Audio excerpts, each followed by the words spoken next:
12살 왕의 비극, 단종 실화. 권력 앞에 쓰러진 가장 슬픈 왕 이야기. 역사를 공부하다 보면 유독 마음에 걸리는 인물이 있어요.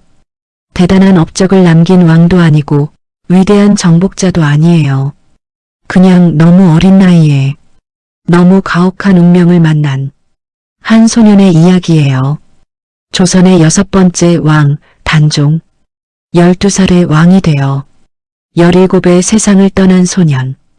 600년이 지난 지금도 그의 이름을 들으면 가슴 한켠이 먹먹해지는 이유가 있어요. 오늘은 그 이야기를 천천히 해볼게요. 1441년 7월 23일 조선의 세자 이양 훗날 문종이 될 그의 아들이 태어났어요.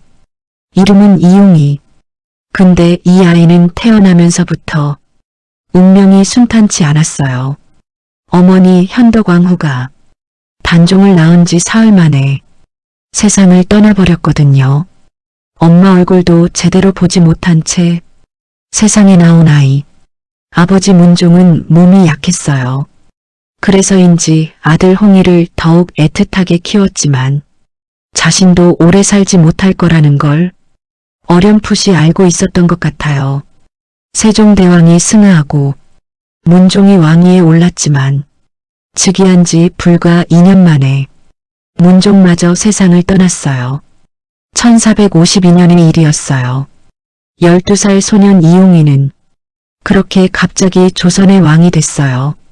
왕이 됐다고 행복했을까요? 전혀요. 12살짜리 아이가 감당하기엔 너무 무거운 자리였어요. 아버지 문종은 떠나면서 충신들에게 어린 왕을 잘 보필하라는 당부를 남겼어요. 김종서, 황보인 같은 충신들이 어린 단종 곁에서 나라를 이끌어가고 있었죠. 근데 문제가 있었어요. 수양대군, 세종대왕의 둘째 아들이자 단종에게는 삼촌이 되는 인물, 야심이 넘치고 능력도 출중했던 수양대군은 어린 조카의 왕위를 호시탐탐 노리고 있었어요. 단종은 알고 있었을까요? 삼촌의 눈빛이 예사롭지 않다는 걸, 궁궐 안에서 뭔가가 조용히 움직이고 있다는 걸. 12살 아이가 그걸 어떻게 알았겠어요. 그냥 하루하루를 왕으로서 살아가고 있었을 뿐이에요. 1453년 10월 10일 밤 수양대군이 움직였어요. 계유정난. 이 하룻밤에 단종을 지키던 충신들이 모조리 제거됐어요. 김종서는 수양대군의 칼에 직접 목숨을 잃었고 황보인을 비롯한 수많은 신하들이 영모제로 처형됐어요. 단종은 그 밤을 어떻게 보냈을까요? 자신을 지켜주던 사람들이 하나둘 사라지는 소리를 들으면서 어린 왕은 얼마나 무서웠을까요? 아침이 됐을 때 궁궐은 완전히 달라져 있었어요. 수양대군의 사람들이 궁궐 곳곳을 채우고 있었고 어린 단종은 이제 진짜로 혼자가 됐어요. 1455년 결국 단종은 왕위를 내놓았어요. 15살이었어요. 수양대군의 압박은 더 이상 버틸 수 없는 수준이었고 단종은 스스로 옥새를 내려놓았어요. 그렇게 수양대군은 조선의 7번째 왕 세조가 됐어요. 단종은 상황으로 물러났어요. 왕위는 빼앗겼지만 그래도 살아는 있었어요. 하지만 그걸로 끝이 아니었어요. 단종을 다시 왕위에 올리려는 충신들의 움직임이 있었거든요. 사육신, 성산문, 박팽년, 하위지, 이계, 유성원, 유흥부.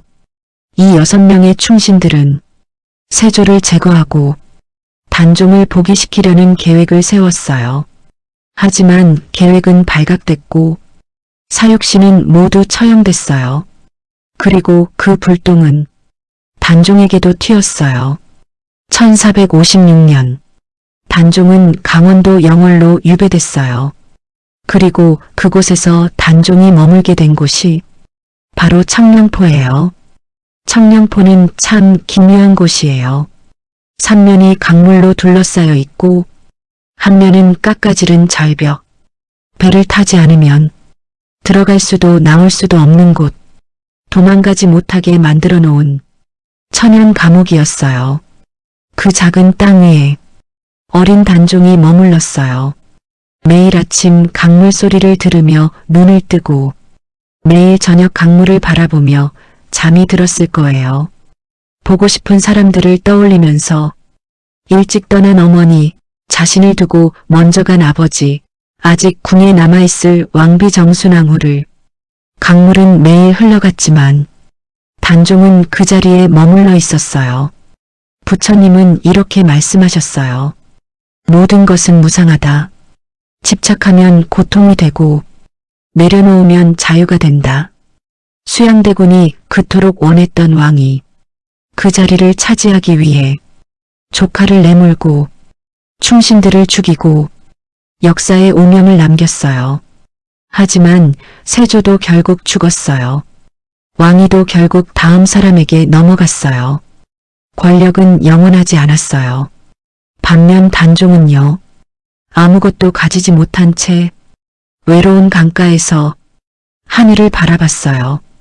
어쩌면 그 순간이 생애 가장 자유로운 순간이었을지도 몰라요. 더 이상 잃을 것도 없고 지켜야 할 것도 없는 그 고요한 순간. 부처님은 또 이렇게 말씀하셨어요. 진정한 자유는 가진 것이 많은 데서 오는 게 아니라 집착하는 것이 없는 데서 온다고. 청령포 강가에서 흘러가는 강물을 바라보던 단종. 어쩌면 그 소녀는 우리가 생각하는 것보다 훨씬 깊은 곳에 있었을지도 몰라요. 1457년 10월 21일 단종은 세상을 떠났어요. 향년 17. 어떻게 죽었는지에 대해서는 여러 가지 기록이 있어요.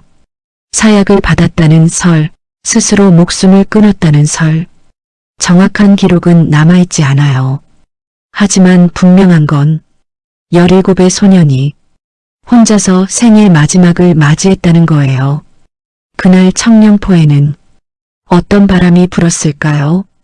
강물은 여전히 흘렀을 거예요. 새소리도 들렸을 거예요. 그리고 소녀는 조용히 눈을 감았을 거예요. 단종이 세상을 떠난 뒤 오랫동안 그는 왕으로 인정받지 못했어요. 역적의 가담자로 낙인 찍혀 제대로 된 장례도 치르지 못했어요.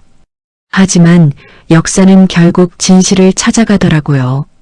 단종의 이름이 복이된 건 무려 241년이 지난 1698년이었어요. 숙종이 단종을 왕으로 복위시키고 묘호를 단종으로 올렸어요. 지금도 영월 장릉에는 매년 단종 문화제가 열려요. 600년이 지나도 백성들이 그를 기억하고 그의 넋을 기리는 거예요. 권력을 가졌던 세조는 역사의 오명과 함께 기억되고 권력을 빼앗겼던 단종은 역사의 안타까움과 함께 기억돼요. 역사는 결국 강한 자가 아니라 진심을 기억하더라고요. 청령포에 가본 적 있으세요? 강물 소리를 들으며 그 작은 땅에 서 있으면 이상하게 마음이 먹먹해져요. 600년 전 한 소년이 이 강물을 바라봤겠구나 싶어서 아무것도 가지지 못한 채 그냥 하늘만 바라봤겠구나 싶어서. 부처님은 말씀하셨어요. 모든 생명은 소중하고 모든 존재는 그 자체로 완전하다고. 단종은 왕이 아니어도 괜찮았어요. 권력이 없어도 괜찮았어요. 다만 조금 더 오래 이 세상에 머물렀으면 좋았을 텐데. 청령포 강물은 오늘도 흐르고 있어요. 그 소년이 바라보던 그 강물이 600년째 공감이 되셨다면 조용히 좋아요 하나 눌러주세요. 구독 천천히 함께해요. 오늘도 단종의 넋이 편안하길 바라요. 감사합니다.